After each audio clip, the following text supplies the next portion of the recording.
കട്ടകളായിട്ട് മണ്ണ് മുഴുവൻ ഇടിഞ്ഞു വീണിരിക്കുകയാണ്. ഇനി ഒരു മാസം കൊണ്ട് പണി ഇതുപോലെ ആയിട്ടില്ലെങ്കിൽ ഞങ്ങൾ ഇവിടെ വന്നിരിക്കും. ഇത് തീരുന്നത് വരെ ഇവിടുത്തെ ജനപ്രതിനിധികൾ മുഴുവൻ ഇവിടെ ഇരിക്കുന്ന അവസ്ഥയുണ്ടാകും.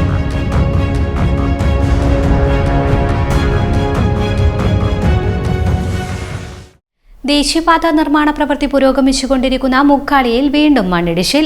വീട് അപകടാവസ്ഥയിൽ. ഒരു മാസം മുൻപ് മണ്ണിടിഞ്ഞതിന് സമീപത്ത് തന്നെയാണ് വീണ്ടും മണ്ണിടിഞ്ഞത്. വലിയ പുന്നപ്പറമ്പത്ത് കുഞ്ഞുമറിയത്തിന്റെ വീടാണ് അപകടാവസ്ഥയിലായത്. വലിയ തോതിലാണ് ഇവിടെ മണ്ണിടിഞ്ഞിട്ടുള്ളത്.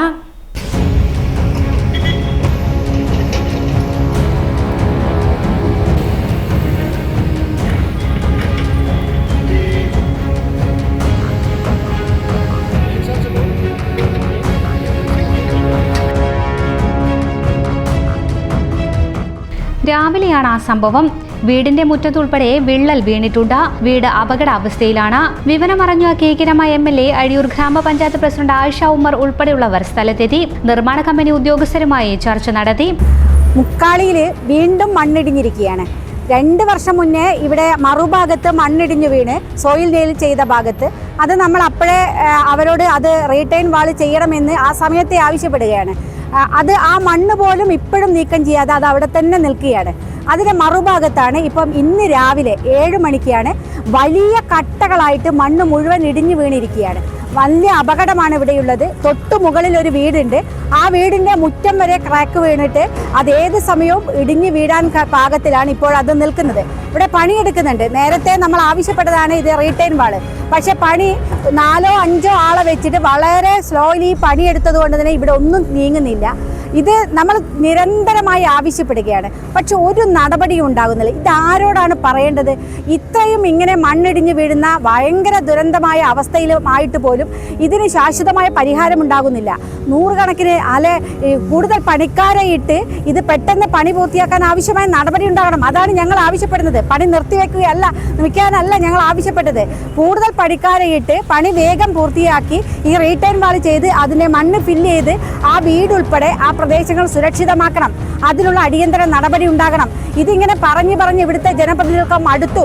എന്നിട്ടും ഒരു നടപടിയും ഉണ്ടാകുന്നില്ല. അടിയന്തരമായി ഇപ്പം ആ വീട്ടുകാരോട് ഞങ്ങളിപ്പോൾ ആവശ്യപ്പെട്ടത് തൽക്കാലം അവരോടൊന്ന് മാറി താമസിക്കാൻ ആവശ്യപ്പെട്ടിട്ടുണ്ട്. അവിടെ നിൽക്കാൻ സാധിക്കില്ല. ഒരു ഉമ്മയും മകളുമാണ് ആ വീട്ടിലുള്ളത്. അവർക്ക് വലിയ അപകടമാണ്. അതുകൊണ്ട് തന്നെ മാറി താമസിക്കാനാണ് ആവശ്യപ്പെട്ടത്. അതിൻ്റെ ഒരു നഷ്ടപരിഹാരം ഈ NH അധികാരികൾ നൽകണം. അതിനുശേഷം ആ വീട് സേഫാക്കുന്ന നടപടി കൂടി എടുക്കാൻ ഇവിടുത്തെ അധികാരികൾ തയ്യാറാകണം. തൊട്ടപ്പുറത്തുള്ള വീടുകളുടെയും അവസ്ഥ ഇതാണ്. ഇവിടെ പാച്ച് വർക്ക് നടത്തണമെന്ന് കുറേ കാലമായി ആവശ്യപ്പെടുന്നു. പോകുമ്പോൾ അപ്പുറത്തെ വീട്ടിലൊക്കെ വളരെ ജർക്കിംഗ് ആണ്. വീട്ടിൽ താമസിക്കാൻ കഴിയുന്നില്ല. അപ്പം വികസനം വരുന്നതോടൊപ്പം ഇത്തരം വലിയ ദുരന്തങ്ങളും കൂടി ഈ ഭൂമിയിൽ ഞങ്ങൾ അനുഭവിക്കുകയാണ്. ഇതിനൊരു ശാശ്വതമായ പരിഹാരം ഉണ്ടാകണം. അതിന് അടിയന്തരമായ ഇടപെടൽ ഈ വിഷയത്തിൽ ഉണ്ടാകണം എന്നതാണ്. ഇപ്പം ബഹുമാനപ്പെട്ട MP എല്ലാവരെയും വിളിച്ചിട്ടുണ്ട്. എല്ലാവരോടും ഈ വിഷയം അതിൻ്റെ ഗൗരവത്തിൽ അഭ്യർത്ഥിച്ചിട്ടുണ്ട്. ഉടനടി 1 മാസത്തിനുള്ളിൽ പരിഹാരം ഉണ്ടാക്കും. ഇത് റീടൈൻ വാൾ ചെയ്ത് ഈ പ്രദേശം സുരക്ഷിതമാക്കും എന്നാണ് ഞങ്ങൾക്ക് ഇപ്പോൾ തന്ന ഉറപ്പ്. 1 മാസം ഞങ്ങൾ വെയിറ്റ് ചെയ്യും. ഇനി 1 മാസം കൊണ്ട് പണി ഇതുപോലെ ആയിട്ടില്ലെങ്കിൽ ഞങ്ങൾ ഇവിടെ വന്നിരിക്കും. ഇത് തീരുന്നത് വരെ ഇവിടുത്തെ ജനപ്രതിനിധികൾ മുഴുവൻ ഇവിടെ ഇരിക്കുന്ന അവസ്ഥയുണ്ടാകും.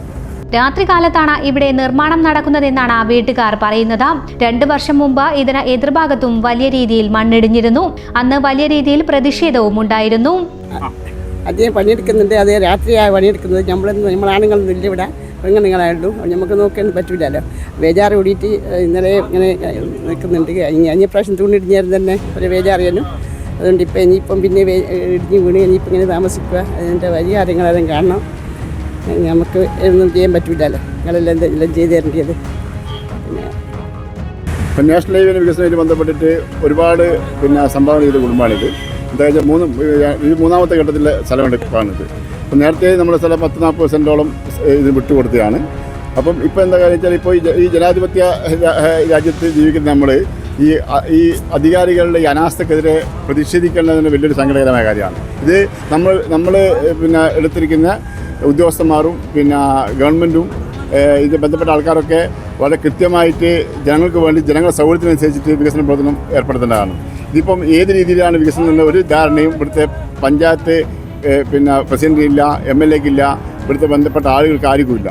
ഇത് കരാർ കമ്പനിക്കാർക്ക് താല്പര്യത്തിനനുസരിച്ച് വേണ്ടി അവരെ കൂടുതൽ ലാഭത്തിന് വേണ്ടിയുള്ള ശ്രമത്തിൻ്റെ ഭാഗമായിട്ട് സാധാരണ ഒരു നാടൻ പണിക്കാരൻ്റെ എഞ്ചിനീയറിംഗ് ബോധം വരെ ഇല്ലാത്ത അവസ്ഥയിൽ കുത്തനെ മണ്ണിടിച്ച് എടുത്തതിൻ്റെ ഫലമായിട്ടാണ് ഈ രണ്ടാമത്തെ ഭീകരമായ മണ്ണിടിച്ചിലാണിത്. ഫസ്റ്റ് വലിയൊരു വൻ ദുരന്തം മണ്ണിടിച്ചിലുണ്ടായപ്പോൾ തന്നെ എന്താ കാര്യം വെച്ചാൽ ഇവരോട് ഉദ്യോഗസ്ഥന്മാരും മറ്റുള്ളവരൊക്കെ MLA-മാരും മറ്റൊക്കെ ഇടപെട്ടിട്ട് ഘട്ടം ഘട്ടമായിട്ട് കോൺക്രീറ്റ് ചെയ്തതിന് ശേഷം ഫില്ല് ചെയ്തതിന് ശേഷം മാത്രമേ അടുത്ത ഘട്ടത്തിൽ നീങ്ങാവൂന്ന് പറഞ്ഞ് കേൾക്കാതെ ഓരോ എഞ്ചിനീയർമാരുടെ സ്ഥാപിത താല്പര്യത്തിന് വേണ്ടിയിട്ടാണ് ഇപ്പോൾ രണ്ടാമത്തെ ഇതിലും യാതൊരു എഞ്ചിനീയറിംഗ് ബോധവും ഇല്ലാത്ത രീതിയിൽ മണ്ണെടുത്തത്. ഒരു വർഷം മുന്നേ തൊട്ടടുത്ത് ഇതിൻ്റെ ഓപ്പോസിറ്റ് കിഴക്ക് ഭാഗത്ത് മണ്ണിടിച്ചപ്പോൾ വൻ റോഡൊക്കെ സ്തംഭിച്ച് അധികാരികൾ ആ സമയത്ത് ഇടപെട്ട് പിന്നെ ഇപ്പം ഒന്നും തിരിഞ്ഞു നോക്കാത്ത അവസ്ഥ വന്നു. അതേ അവസ്ഥ പോലെ ഈ സംവിധാനത്തിൽ ഉണ്ടാകാൻ പാടില്ല. ഇതിനകത്ത് ഇവിടെ വളരെ ഭീതികരമായ രീതിയിലാണ് ഇവിടെ കുടുംബം താമസിക്കുന്നത്.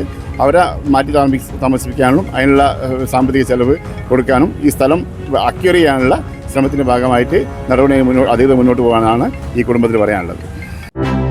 ഒത്തിരി ഇഷ്ടങ്ങളുമായി ഫാമിലി ഇനി സുൽത്താൻ ബത്തേരിയിലും.